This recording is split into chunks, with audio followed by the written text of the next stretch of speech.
ബിസ്മില്ലാഹിർ റഹ്മാനിർ റഹീം അൽഹംദുലില്ലാഹി റബ്ബിൽ ആലമീൻ അല്ലാഹുമ്മ സ്വല്ലി അലാ സയ്യിദിന മുഹമ്മദ് വഅലാ ആലി സയ്യിദിന മുഹമ്മദ്. പ്രിയപ്പെട്ട ഹാഫിളീങ്ങളെ, നമ്മൾ കഴിഞ്ഞ വീഡിയോയിൽ ഒരു കോഴ്സ് പരിചയപ്പെടുത്തുകയുണ്ടായി. അതിലുള്ള ആദ്യത്തെ നിയമം അൽ ഖായിദ തർതീബുൽ ഹിജായി, അക്ഷരക്രമം എന്നൊരു നിയമം പറയുകയും അതിൻ്റെ ഉദാഹരണങ്ങൾ വിശദീകരിക്കുകയും ചെയ്തു. ഇനി രണ്ടാമത്തെ നിയമമാണ് ഈ വീഡിയോയിൽ പറയുന്നത്. അൽ ഖായിദ അൽ ഇഫ്രാദ്, ഇഫ്രാദ് എന്നാണ് അതിൻ്റെ പേര്.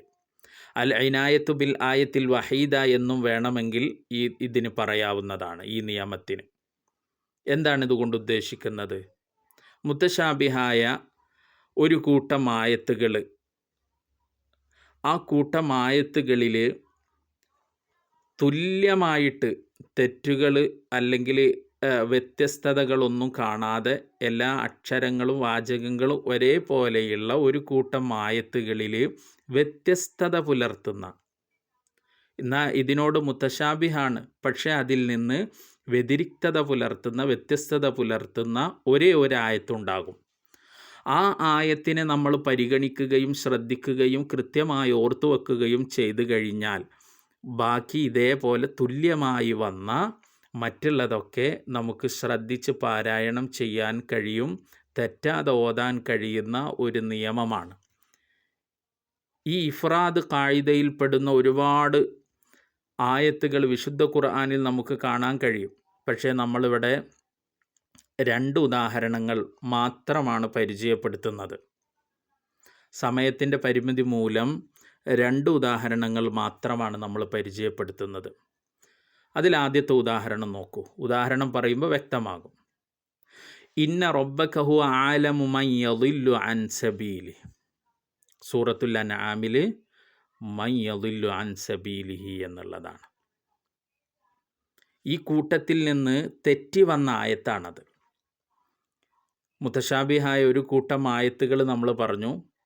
ആ ആയത്തിൽ നിന്ന് കൂട്ടം തെറ്റി വ്യത്യസ്തത പുലർത്തുന്ന സൂറത്തുൽ അൻആമിലെ ആയത്ത് മാത്രം നമ്മൾ നോട്ട് ചെയ്യുക. മൻ യളില്ലു എന്നാ വന്നത്. സൂറത്തുൻ നഹ്ലിൽ എന്താ വന്നത് നോക്കൂ. ഇന്ന റബ്ബക ഹുവ അഅലമു ബിമൻ ളല്ല അൻ സബീലിഹി എന്നാ വന്നത്. സൂറത്തുൽ അൻആമിൽ ആദ്യത്തെ സൂറത്ത്, ഈ ഓർഡർ പ്രകാരം സൂറത്തുൽ അൻആമും സൂറത്തുൻ നഹ്ലും എടുക്കുകയാണെങ്കിൽ ഓർഡറിൽ ആദ്യം സൂറത്തുൽ അൻആമ വരുന്നത്. അതിലാണ് വ്യത്യസ്തത കാണുന്നത്. നഹ്ലിൽ ബിമൻ ളല്ല, സൂറത്തുൽ നജ്മിൽ ബിമൻ ളല്ല, സൂറത്തുൽ ഖലമിൽ ബിമൻ ളല്ല. അപ്പോൾ വളരെ കൃത്യമായി നമ്മൾ ഓർത്തു വെക്കുക. ബാ ഇല്ലാതെ യളില്ലു എന്ന് മുളാരി ആയ യാവ് കൊണ്ടുള്ള അക്ഷരത്തോടൊപ്പം വന്ന ഒരേ ഒരു സ്ഥലം സൂറത്തുൽ അൻആമിൽ മാത്രമാണ്. ബാക്കി സൂറത്തുൽ നഹലിലും നജ്മിലും സൂറത്തുൽ ഖലമിലും മൈ ബിമൻ ളല്ല എന്നാണ് വന്നിരിക്കുന്നത് എന്ന് ഓർത്തു കഴിഞ്ഞാൽ ഈ കൂട്ടം ആയത്തുകളിൽ എവിടെയാണ്, ഏത് രീതിയിലാണെന്ന് കൺഫ്യൂഷൻ ഉണ്ടാവില്ല. അടുത്ത ഉദാഹരണം നോക്കൂ. അസ്മാ ഇൻ സമ്മൈതുമൂഹ അൻതും വ ആബാഉകും മാ നസ്സലല്ലാഹു ബിഹാ മിൻ സുൽത്താൻ, സൂറത്തുൽ അറാഫിൽ നസ്സല എന്നാണ് വന്നിട്ടുള്ളത്. മറ്റുള്ള സൂറത്ത് യൂസുഫിലും നജ്മിലും അൻസല എന്നാണ് വന്നിട്ടുള്ളത്. മുത്തശാബിഹായ ആയത്താണ് ഈ മൂന്ന് സ്ഥലവും. പക്ഷേ ആ മൂന്ന് സ്ഥലത്തിൽ നിന്നും വ്യതിരിക്തത പുലർത്തുന്ന ഒരേ ഒരു സ്ഥലം സൂറത്തുൽ അറാഫാണ്. അപ്പോൾ സൂറത്തുൽ അറാഫിൽ നസ്സല എന്നാണ് വന്നത് എന്ന് കൃത്യമായി നമ്മൾ ആലോചിച്ച് കഴിഞ്ഞാൽ മറ്റ് സൂറത്ത് യൂസുഫിലും സൂറത്തു നജ്മിലും അൻസലേണോ നസ്സലേണോ എന്ന് കൺഫ്യൂഷൻ ആകണ്ട. ഇഫ്രാദിനെ ആലോചിച്ചാൽ മതി.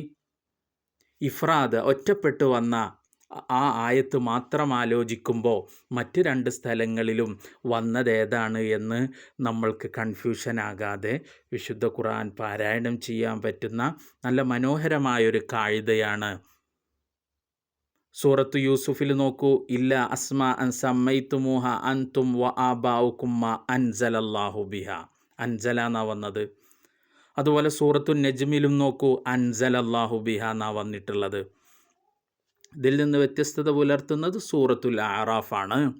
അപ്പോൾ സൂറത്തുൽ അറാഫ് ആദ്യമാണ് വന്നിട്ടുള്ളത്. നേരത്തെ നമ്മൾ പറഞ്ഞ ബിമൻ യദില്ലു മൻ യദില്ലു എന്നുള്ള ആ ഉദാഹരണവും സൂറത്തുൽ അൻആം ആ മുത്തശാബിഹായ ആയത്തുകളുടെ കൂട്ടത്തിൽ ആദ്യത്തതാണ് എന്നുള്ള ഒരു ക്ലൂവും കൂടി അതിലുണ്ട്. ഇങ്ങനെ നമ്മൾ ഈ നിയമപ്രകാരം ഓർത്തു കഴിഞ്ഞാൽ ഈ കൂട്ടം ആയത്തുകളെയൊക്കെ ഓതുമ്പോൾ കൃത്യതയോടെ ഓർക്കാൻ കഴിയും. ഇങ്ങനെ നിരവധി ഉദാഹരണങ്ങൾ നമ്മൾക്ക് കണ്ടെത്താൻ കഴിയും. അത് നിങ്ങൾ കണ്ടെത്തുക എന്നാണ് ഈ ഗ്രന്ഥകാരൻ നമ്മളോട് പറയുന്നത്. ഇത് മനസ്സിലാക്കാനും കൃത്യതയോടെ വിശുദ്ധ ഖുർആൻ പാരായണം ചെയ്യാൻ അള്ളാഹു തൗഫീക്ക് നൽകുമാറാവട്ടെ. ഉപകാരപ്രദമായെങ്കിൽ പ്രാർത്ഥിക്കുകയും മറ്റുള്ളവരെ അറിയിക്കുകയും എത്തിച്ചു കൊടുക്കുകയും ചെയ്യുക. ഈ കാലഘട്ടത്തിൽ കൂണുകൾ പോലെ ഹിഫ്ള് കോളേജുകൾ മുളച്ചു വരുന്ന ഈ കാലഘട്ടത്തിൽ ഇത്തരം ഉദാഹരണങ്ങൾ പഠിക്കൽ നിർബന്ധമായിരിക്കും.